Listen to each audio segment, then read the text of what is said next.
and networking, which you just did a beautiful job doing. Our First Fridays was created, and luckily we have a wonderful partnership with the Greater Des Moines Partnership because they simulcast it for us, and then they archive it. So you can go back and hear all the wonderful stories from our First Fridays. Since the Greater Des Moines Partnership has a great number of events and resources, I'd like Christina Moffett to tell you a little bit about what she's got coming up. Well, hello everybody. Welcome to First Fridays. Christina Moffett. I am the Director of Small Business Resources at the Partnership.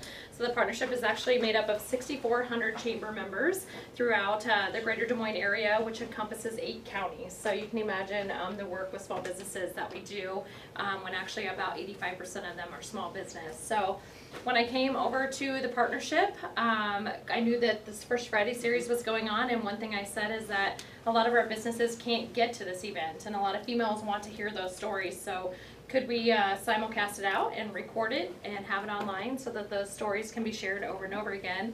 And our viewership is very, very high on these stories. So if you know somebody that wanted to be here today, the recording will be out online. It's actually on our Facebook invite as well, so we have people watching in. So hello to those watching in today. I just want to mention briefly just one event that we do every month to educate business owners is our Top 5 series. It focuses on a different topic every single month. So at the end of this month, it is April 24th, we are focused on sales. So how many of you are in sales? Everybody's hand in the room should be up. So if you are in business, you are in sales. And a lot of us fall into business. We don't really know the sales process. We don't know when to follow up. We feel like we're, bothering people. And then as you add employees, they should be part of your sales team as well. So this month we'll focus on the top 5 things that you need to know to create a high-performing sales team for your company. So again, it's on April 24th. If you cannot join us in person, it will be simulcasted out, and if you miss it, the recording will be online. A couple other ones that we've hosted recently, last month was developing your client persona, and how do you speak to them, because there's multiple personas depending on the multiple products that you sell. And then a very, very interesting one that we had was the top 5 legal things to know about social media. So how many of you are on social media? How many of you know the legalities of what your employees are doing on social media? Probably not a lot of us. So that was very eye-opening, and that one is recorded and lives online as well. One quick other thing I want to mention, our save the date is up for our Small Business Summit, which will be on November 8th. It is a full day of education, so 3 keynotes, 18 breakout sessions, and 28 plus resource partners at the event for you. Registration is open and running. It is only $79 for the entire day. So if that is something you're interested in, please go ahead and sign up because it will fill up this year. We've had quite a few colleges reach out to us, so we're trying to hold them back until our businesses get signed up for that. So with that, I'll hand it back over to you. Thanks, Christina. Yeah. So I'd like to just give you just a little bit about the Iowa Center for Economic Success. Education, you're participating in one, and you have a little summary. We have business planning classes called Dream Builder, Focus Me, small group accountability groups. We have Topical Tuesdays twice a month. We have next Tuesday, avoiding legal hazards in your small business. Just over the lunch hour, it's free. You just sign up online, pop in, listen, bring your lunch, and off you go. So wonderful opportunities to educate you. We provide mentoring and one-on-one counseling, whether it's for your small business or credit. We provide access. We hold the Iowa Economic Development Authority's small business microloan program. So we provide access to capital up to $30,000 for starting businesses and up to $50,000 for come on in for existing, but there's plenty of seats right here. For existing businesses, we provide free income tax preparation through our VITA program with the IRS. We have an all-female angel investing network called Fin Capital. So lots of opportunity for access to capital, lots of opportunity to network, and lots of opportunity to educate yourself. So who's ready to hear from Deshara? I know. She's got a great story. So Deshara Bohanna of Design Fetish. Welcome, welcome. Thank you. Let's give her a little love before we start. All right. the first thing we start with is your own advertisement. So please tell us and maybe show us what you do. Yeah. Well, I design luxury wreaths and floral centerpieces for all occasions.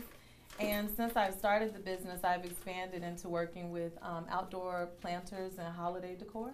And so I do that for businesses and for people who just want to beautify their homes, or for weddings or anniversaries, birthdays, anything you think of, I can create something for you.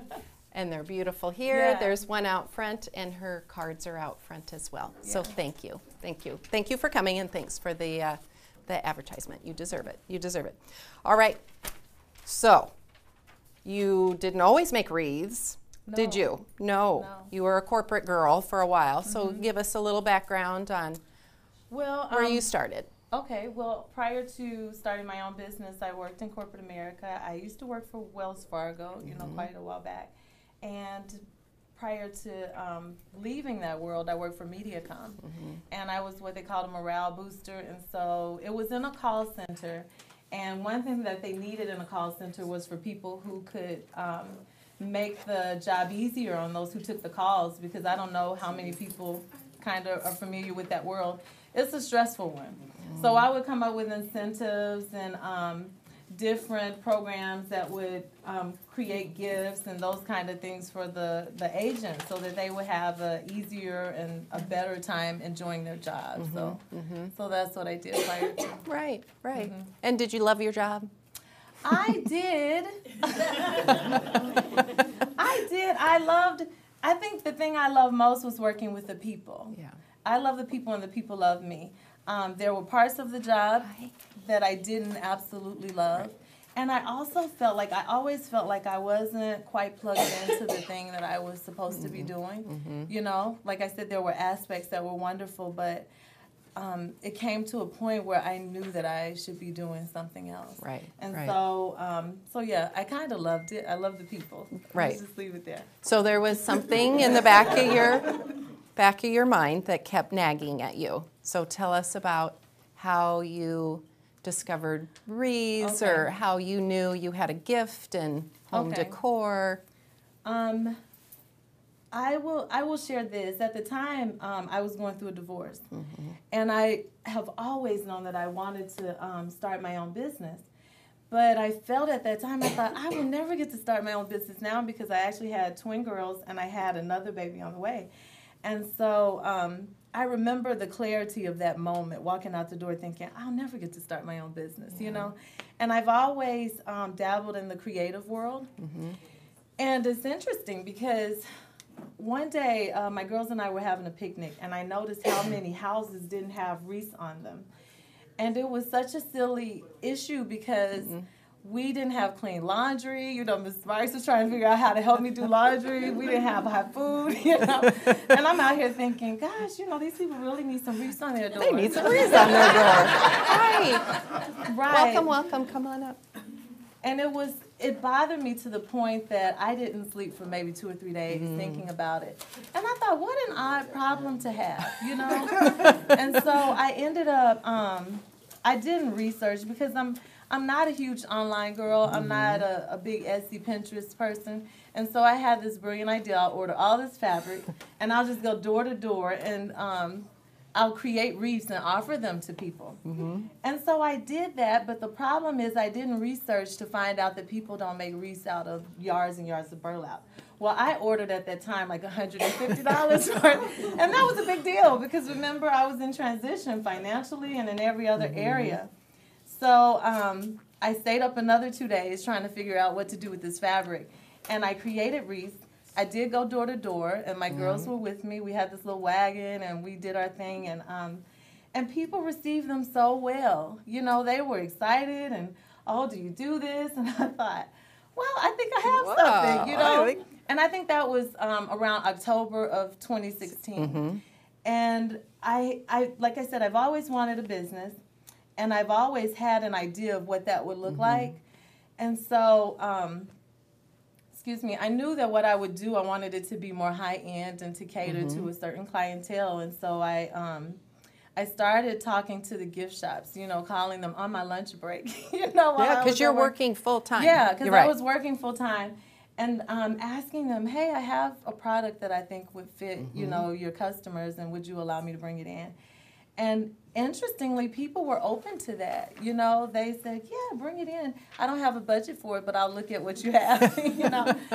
And I visited the Mercy Hospital gift shop, and she had already told me on the phone, I don't know if you want to come because I don't really have the money. I'm already spent. So she ended up seeing my wreaths, and she bought them for that, you know, fall and Christmas, so within that season. And I just decided to take my little show on the road, you know. I did, and I started reaching out and getting the same response.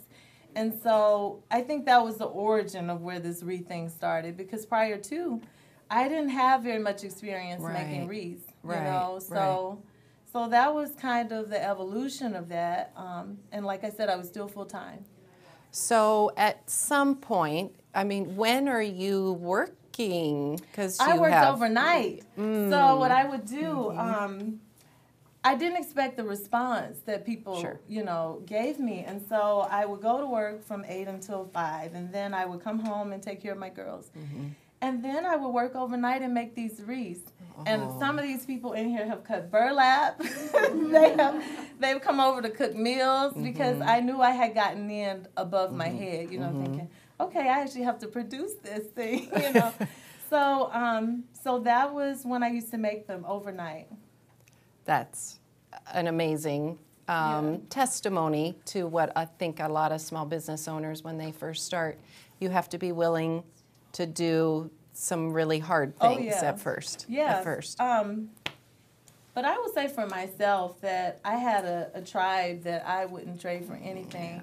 And I think that as my dreams and my expectations for myself arose, so did those people. You know, their level of commitment to my dream arose too. And not just that, people that I didn't know, you know, would hear about the things that were going on, and they would, you know, say, how can I help, or what can I do? So it wasn't just me. There was no way I could have done it by myself.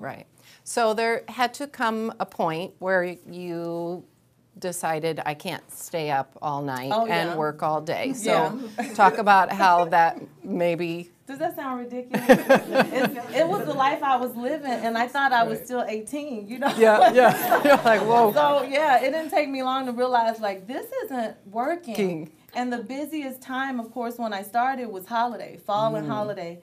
And so by the next year, I had kind of played with the thought of going full-time, but I thought, how can I afford it? What if this doesn't work? And, you know, all of these things that come into your mind when you're starting to consider these ideas. And, of course, I was the breadwinner. So I had no idea who would catch, you know, the ship if it started to sink. But I encourage people to follow their instinct. You know, pray about it, but also do your research. And I was a year in at that point. And so I had to make a decision because I couldn't continue, you know, staying up overnight and doing that sort of thing.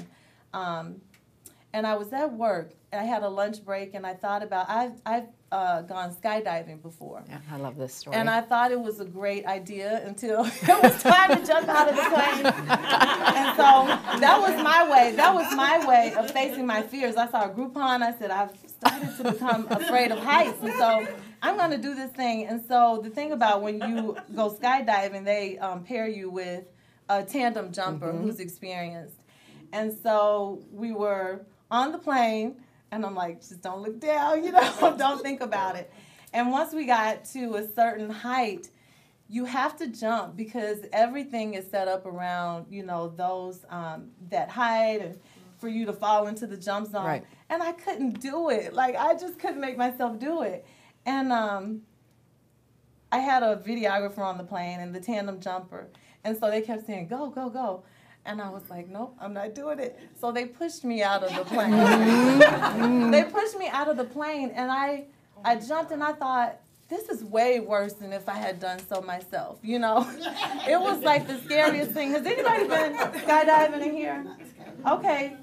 well, you all probably are a little more risque. So, but isn't it scary? Yeah. So I did that, and while I was on this lunch break, I thought about what it is to be pushed, you know? And that thought just came to me all of a sudden. I had all kinds of things happening in my life to let me know that I needed to do something different. Yeah. But I thought about that experience and others where I knew that I should do something. And I had been forced to do it.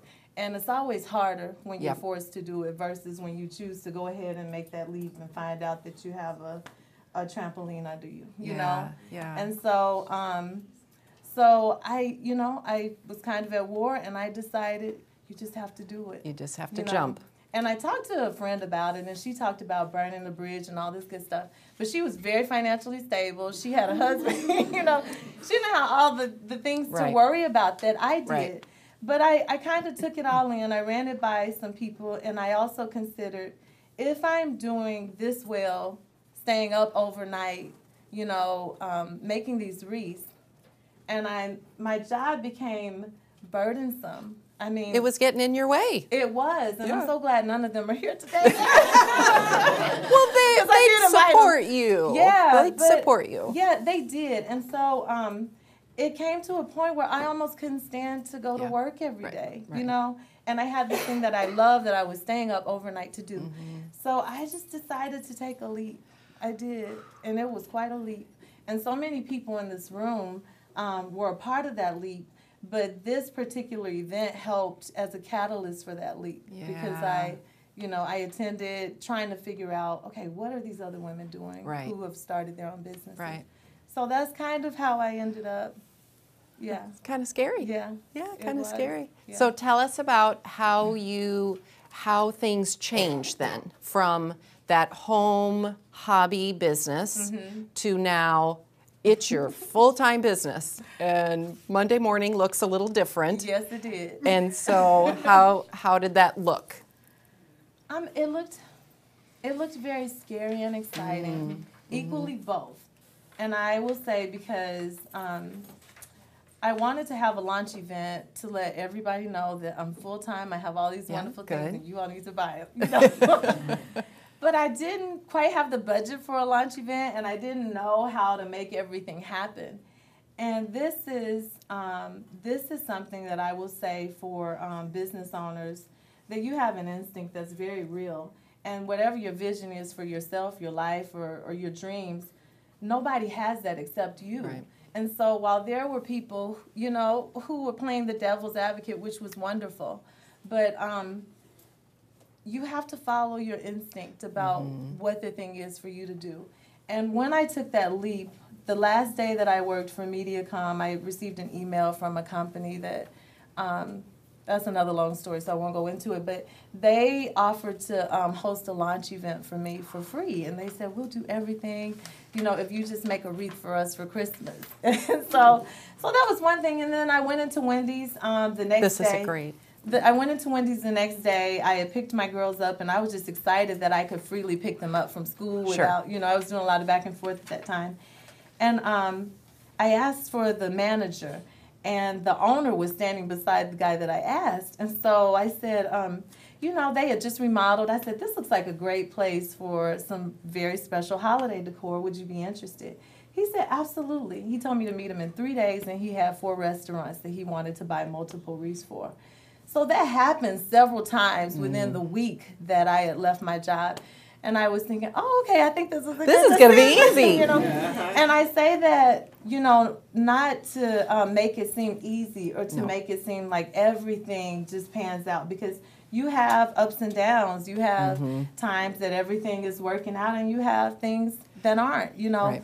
But for me, I needed that reassurance and that confirmation that I was making the right decision. So I think all of that, you know, kind of gave me some ease with the choices I was making. So talk about your marketing, because you mentioned your beginning marketing was the wagon door to door. Yeah. So you had kind of a strategy for how you were going to continue to market and how you weren't going to market in the beginning with the social media. So talk about how how your marketing kind of evolved. Okay, so I started off door to door, which for me, I can be a little more old school.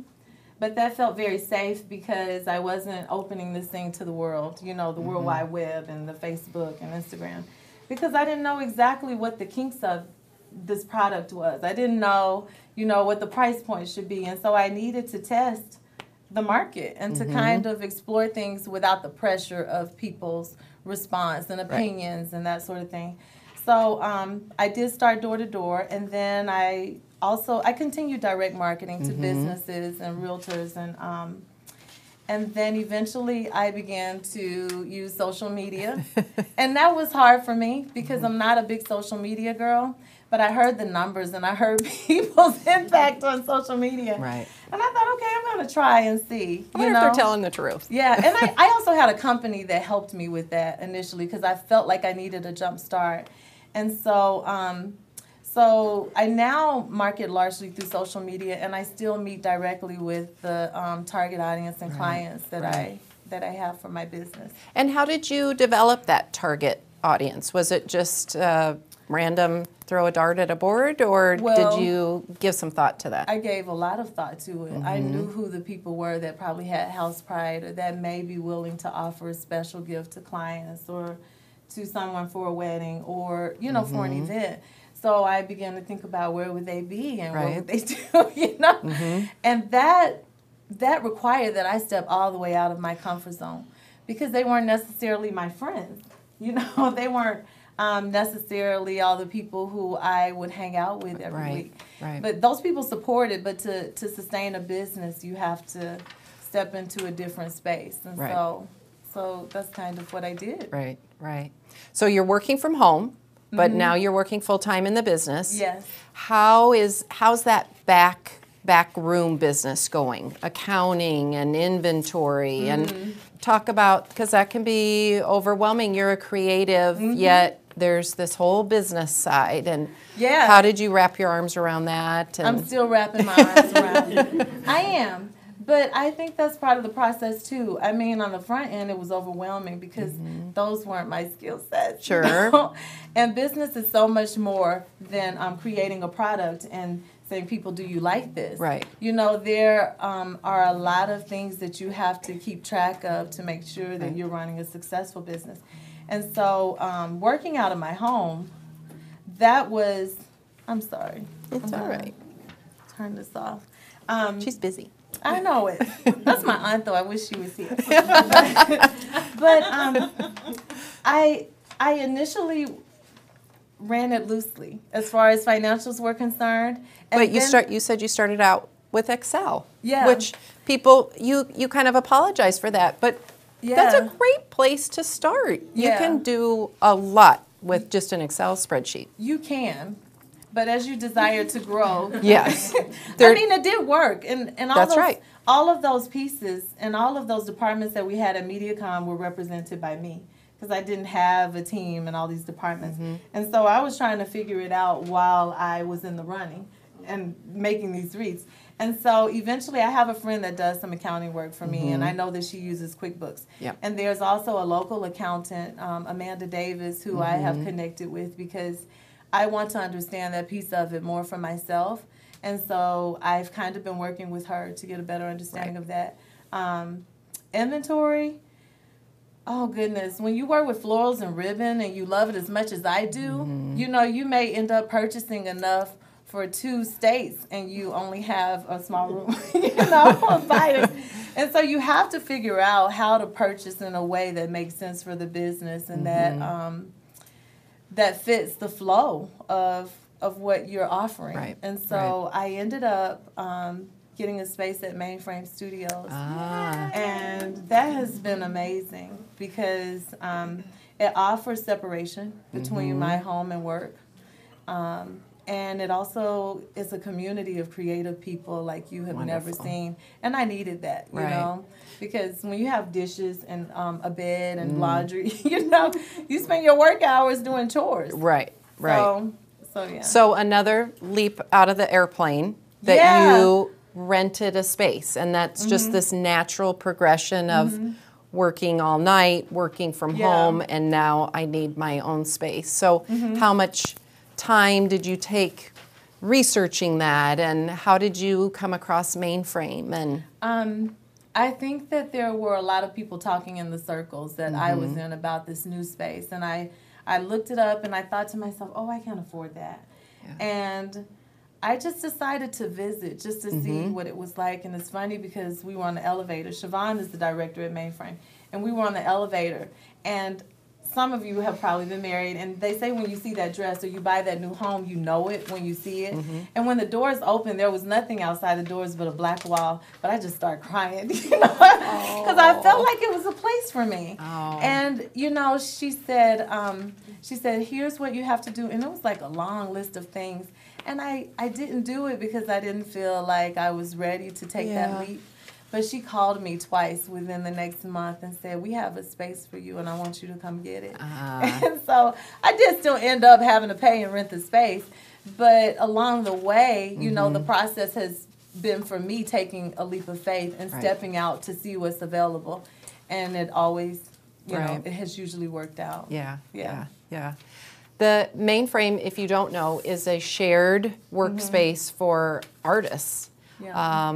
And it's on Keogh, and it's really a fantastic building. It what did it used to be? CenturyLink. CenturyLink.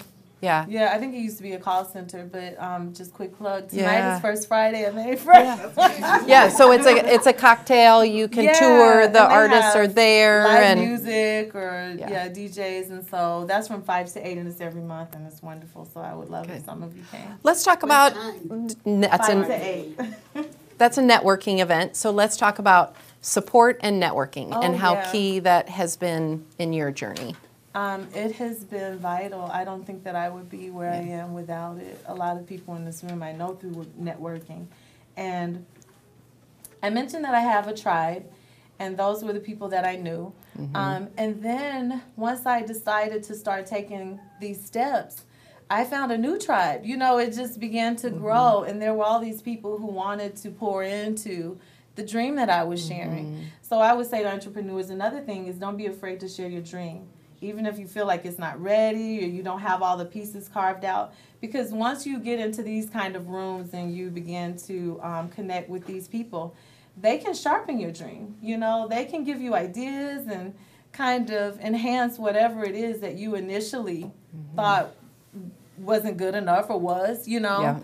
And so networking for me has been wonderful. And I mentioned that I enjoy people. I love to be around people. And so, you know, that's a blessing and a curse because sometimes, sometimes I spend too much time hanging out with people. But this event, Trisha Rivas was the first that I attended. I think I mentioned that. Yeah, First Friday. Yeah, and the intention was to learn how women are doing it. What are the steps they're taking to make these businesses happen? And I chatted with her after the event, and I had never met her before. I didn't know her, and she offered to have a showcase for my wreaths. That was another thing I did early on. I would have open houses and showcases with galleries of wreaths. And she had a salon that was opening in Altoona. And it was her opening ceremony with like the chamber and everything. She had never seen my work, but she was so committed to supporting other women that she said, bring your stuff out. You know, I didn't know that that was the event, you know, that it was such a big deal. But I have found that to be the case with so many people, that they want to help you and that they want to connect with you. And so that's been wonderful. And I think, I don't know how people do it without networking. I don't. I just don't. And are there particular groups you like as part of being a habitant of Mainframe? There's some natural networking that occurs. Are there some other groups? I know you recently joined. I joined NABO, Film City. You all have all kinds of events. And DSM parties are wonderful. Tell us about you had a cute story about how scared you were. The DSM unveiling. So the thing about when you step outside of your comfort zone is that you don't always know the people that you're stepping into this new space with. And that is scary because I was in a place where I didn't care if someone went with me or not. You know, a lot of people have, you know, a little sidekick who they'll take, you know, and I have my sidekicks at times, but I kind of had burned the bridge, and I knew that I had to move ahead full force. So I would enter a lot of rooms by myself. Yeah. And I always found new friends. I found Jill, I found Jane, I found, you know, a lot of new friends in those rooms, but it is scary, you know, trying to find a space that you can connect with new people and that you can support them and you can share what you're doing and they support you. Right. So, right. yeah. It's part of the process, isn't it? It is. Yeah. Neat. What would be you've given us some sprinkling of advice. What would you say is a characteristic that every entrepreneur really has to have? A characteristic? Or two, or three. Okay. You have to be flexible. You have to be flexible. Things don't always pan out according to your business plan. Life doesn't. Life doesn't always work out the way that you, you know, write it out on paper. And so you have to be able to maneuver the curves. And you have to choose a good team. You have to have people who support you. And if some of your closest circle aren't those people, then you need to step them back enough to be able to figure out what you're wanting to do and find people who can stand in that space that can support and cheer you while you're doing it. Persevering, you have to be dedicated to fill in all those gaps that aren't there. I mean, when I started, and even now, you know, you don't always have all the resources that you would like to have to manifest that vision. And whatever is missing, you need to be able to do the work to fill that gap. But you also need to be able to ask people for help. I think that's something that can be kind of hard because people feel so much responsibility for executing on their own, and I don't think that I could do anything that I've done on my own.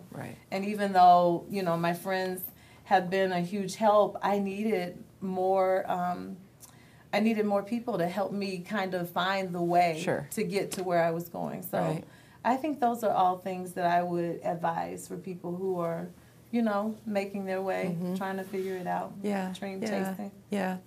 Have you had a particular, I know you've had a tribe, is there a particular mentor or somebody that you're like, wow, I didn't realize it at the time, but they really helped? So many. That's hard to answer because when I started this journey, I didn't just look at it from a business perspective. I had, prior to that, already started looking at how people handled life and what kind of choices they were making and what worked and what didn't. And a lot of those lessons I was able to apply to my business, you know. I will say Pat has been a huge champion, you know, that I have learned a lot from. Gloria Marks, Jane Armstrong. I met her, I just kept calling her office until she called me back. Which that particular day she was out of the office, but she called me back that day. So, and Lori knows because we realized that's how we know each other. She's like, I think I know you. And she realized, oh, you're the one that called 5 times. Persistent. You have to be persistent. I called you back right at the same day. You did call me back, and she was probably in a meeting or something. But the interesting thing, I see a lot of women and business owners here that are walking the talk, you know, and they're not all for themselves and just pursuing you know, the things that bring them gratification. They are looking for opportunities to pour into other people. As such the case with Angela, you know, and Kelsey and Miss McGee here. You know, there are just so many people who become mentors in some way or another that you can gain from. And sometimes you're watching and being mentored and they don't know that you're watching, you know. And so I guess, you know, the lesson there is to watch how you live your life because people are paying attention and their life can grow as a result of it. So I do have a lot of mentors. I just named some of them in the room. That's awesome. From a business perspective, and this would have been a good question earlier, how do you manage your time? You probably, implemented some things once you went full time. I did. And now you're probably implementing some things now that you're in Mainframe. So talk about, because I think that can be a tough thing. I see a lot of heads going like this. It is okay, a I tough got thing. all this time. How do I make it work for me? Well, I never feel like I have all this time. So that's probably the first challenge for me, is that, and probably one of my biggest challenges, how to fit it all in. And when I worked in corporate America, I would go to work on Monday, and the week would drag on, and it seemed like Friday would never come.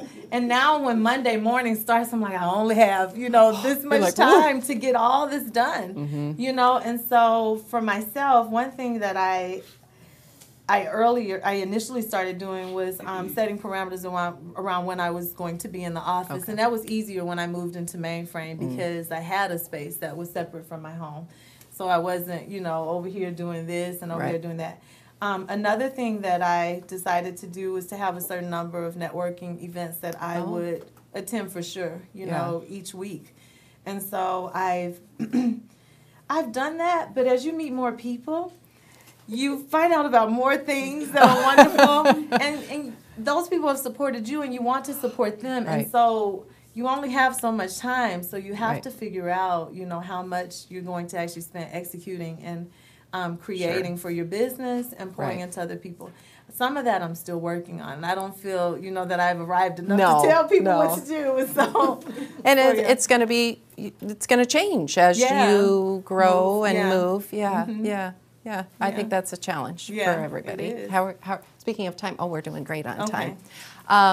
Let's talk about how you're dealing with a lot of materials. And I think sometimes if you're in a service industry, your material is your time. But if you're making a product, storage, where do you store everything? How do you track what you own, and those kinds of business type it's things? It's funny you should ask that, because we're in the process of doing that now. Yeah. This year I found new suppliers, and I just kind of went crazy, buying new things that I found. Sure. And so the things that were already occupying my space have increased, and so I'm hopefully in the running to get a new studio, because as far as space and inventory, and that's a good thing, because as your business grows, the demand of what you're creating increases, and you need more things to accommodate what people are looking for. But as far as inventory, we are just creating new shelving and that kind of thing. Perfect. What was the other part of your question I wanted to mention? That was it. How you Yeah. put your arms around all this and keep track of everything. Oh, yeah. Right. Let's talk about your vision. What your vision was, maybe when you were having that picnic and people don't have wreaths on their door, to now, and how it changed, how it didn't change, and if it's what you imagined. I will say that it's better than I've imagined. At this point, it's better than I've imagined. I had big dreams when I started, as far as wanting to have my own business. And I feel like I'm very much on track for that. But in the process, I didn't anticipate all of the details that I would experience along the way. I didn't know that I would be able to sell to realtors and, and to some financial planners, and to expand my audience in a way that went beyond some of the retail spaces and some of the stores, which I love those places. And Angela carries them in her shop, I'm just saying. But my vision when I started was actually to be in high-end boutiques and like on Rodeo Drive in California. Sure. And to provide, what do they call it, like props for movies and for stage plays and that sort of thing in larger markets like Atlanta and New York. I'm not quite there yet, but I'm getting closer. I met with a lady who works for Tyler Perry in January. Okay, that's big. I mean, it was coincidental, but so has everything that's been connected to this. And so when she said that, I'm like, oh, what's your Instagram? What's your phone number?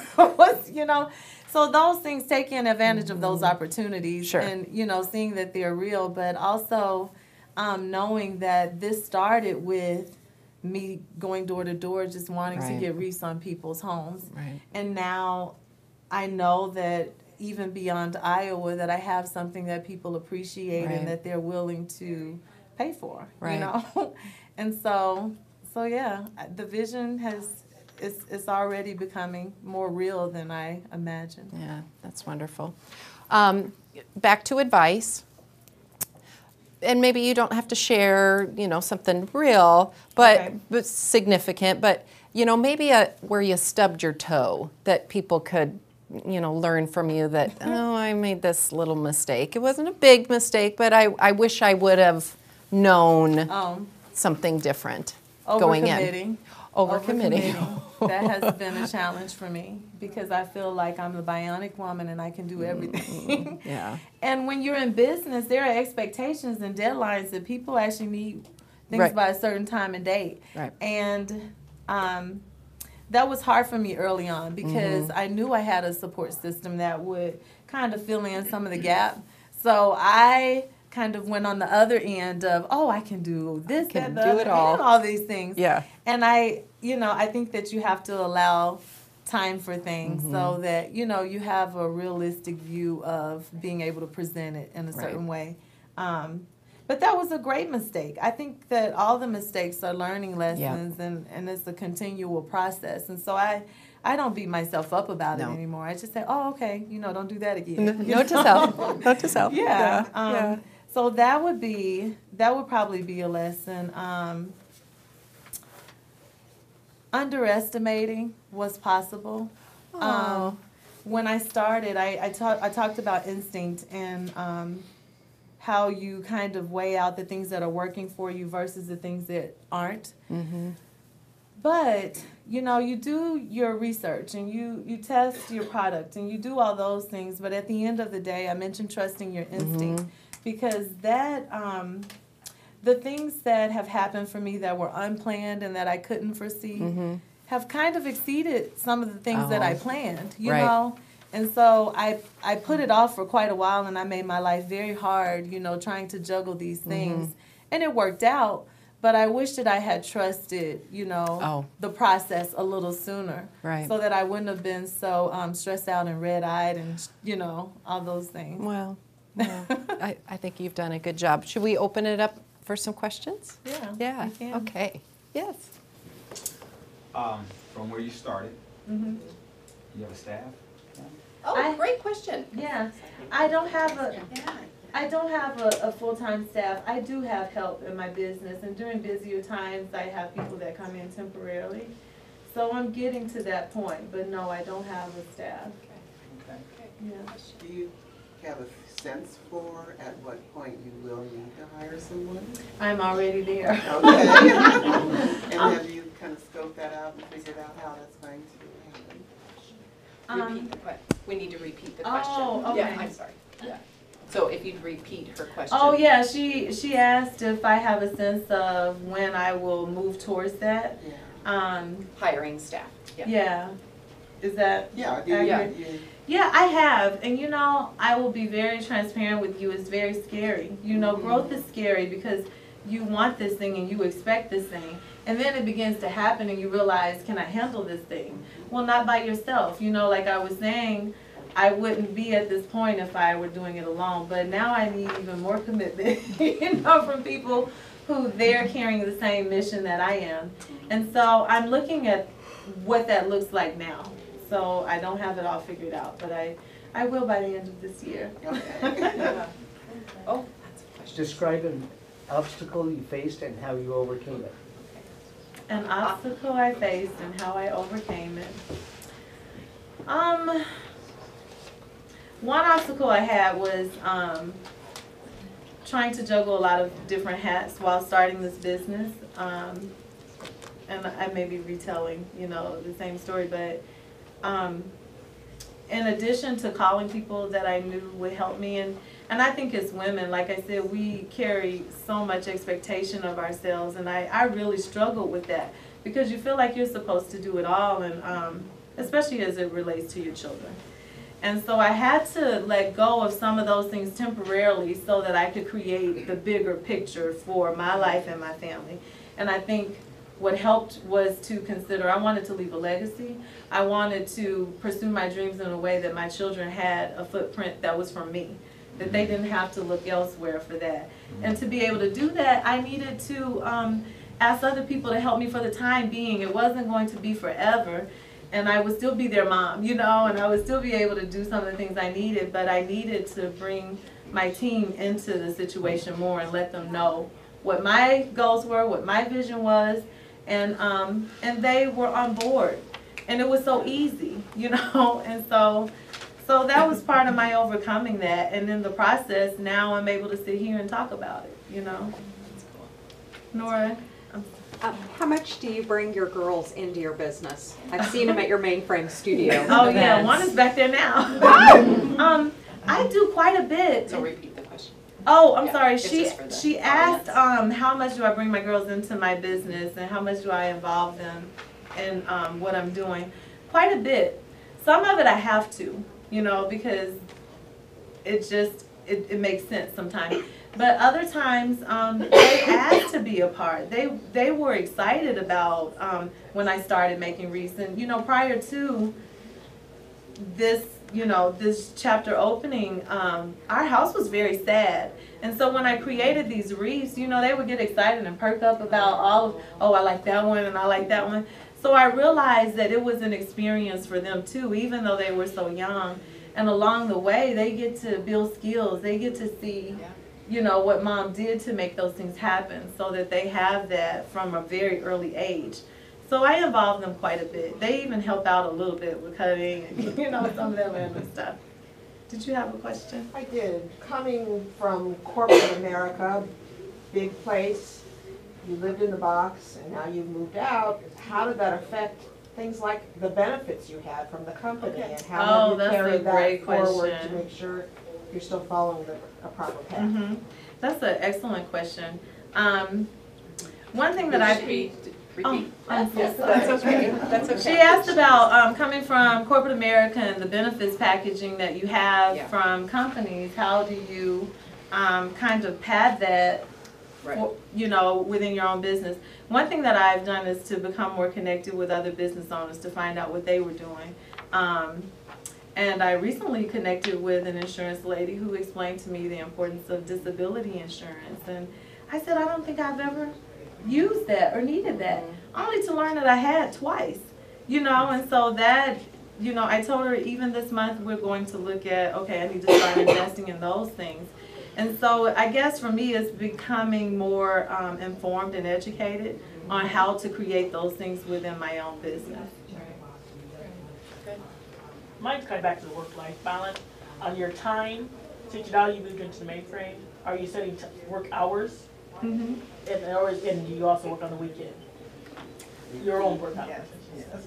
Well, yes, I think that when you're an entrepreneur, you work all the time. You still, you know, oh, the question. Her question was, have I been able to create more work-life balance, right? And have I been able to set hours for my business? Yeah, you said hours that you actually work. That I actually work? Yes, I do.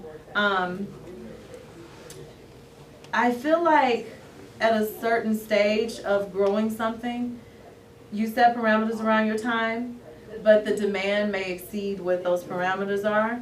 And I mentioned how you have to be able to get in there and kind of fill the gap sometime because it belongs to you.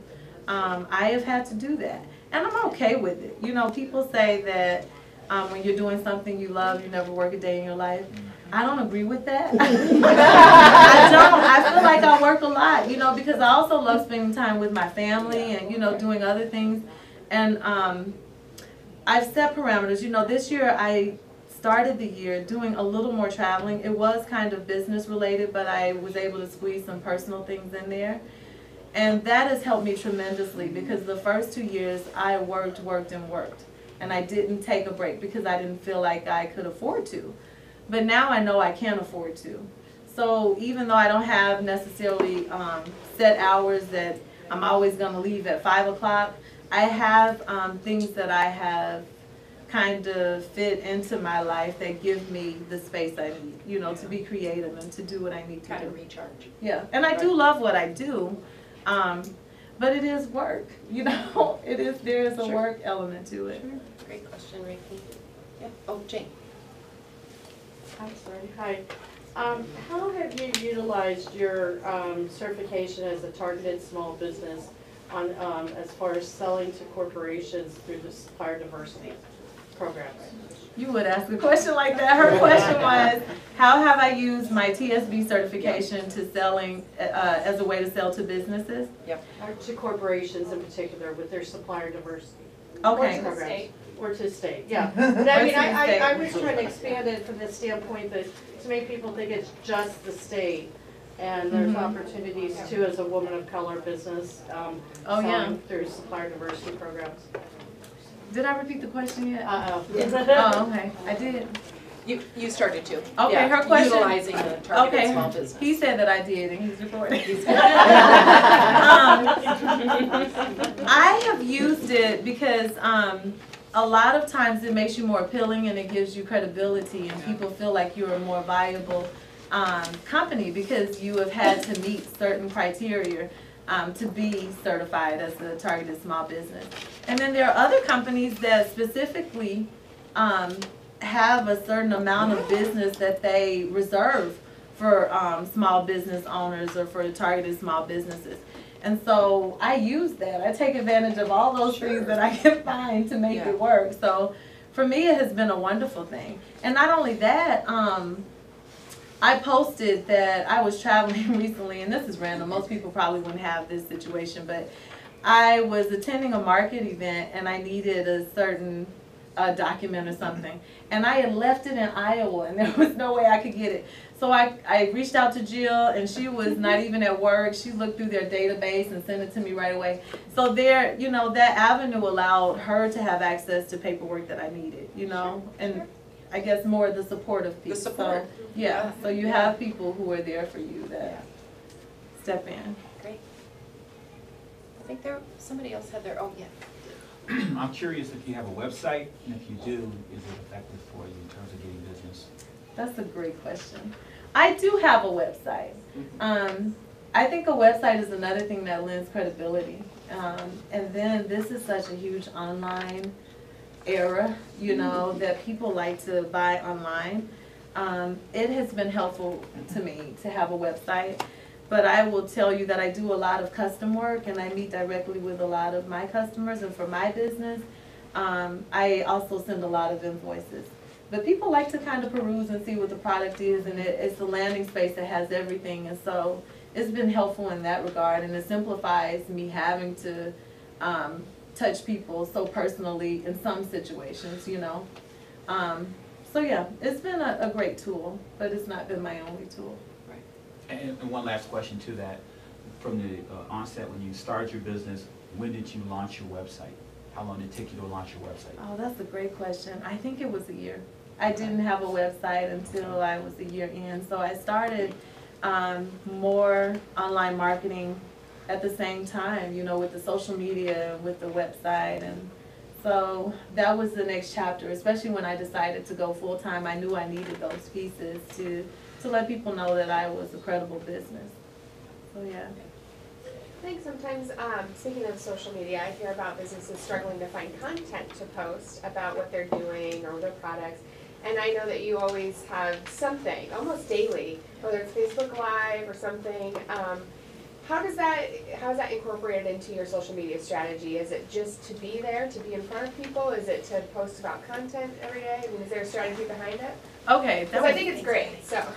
Okay, so her question was, what's my social media strategy basically? How do I decide what I'm posting and when? For me, first of all, they have all kinds of tips and tools and education that you can find on when to post and what to post. Right. For me, that hasn't been the route I've taken because, like I mentioned earlier, I'm not big with social media, and that's been a very big hurdle for me to overcome. So I decided if I was going to do it, I would make it work for me. I would use it in a way that was authentic to me. So I don't post twice a day, you know. You know, because those things can become overwhelming, even though they have scheduling tools. I don't post twice a day, but when I do choose to make a post or to do a live, it's something that is true to Deshara, and that has resonated with people. You know, people have responded to that in ways that I would have never anticipated, and I think that however you use social media, you need to make sure that you're following your rules first. You know, incorporate that into some of the algorithms and some of the things that they have researched, but figure out how to make it work for you. Great question. Were there any more questions? We're like right on the money. As much as I talk. Thank you to our online visitors. Thank you to all of you. And let's thank Deshara.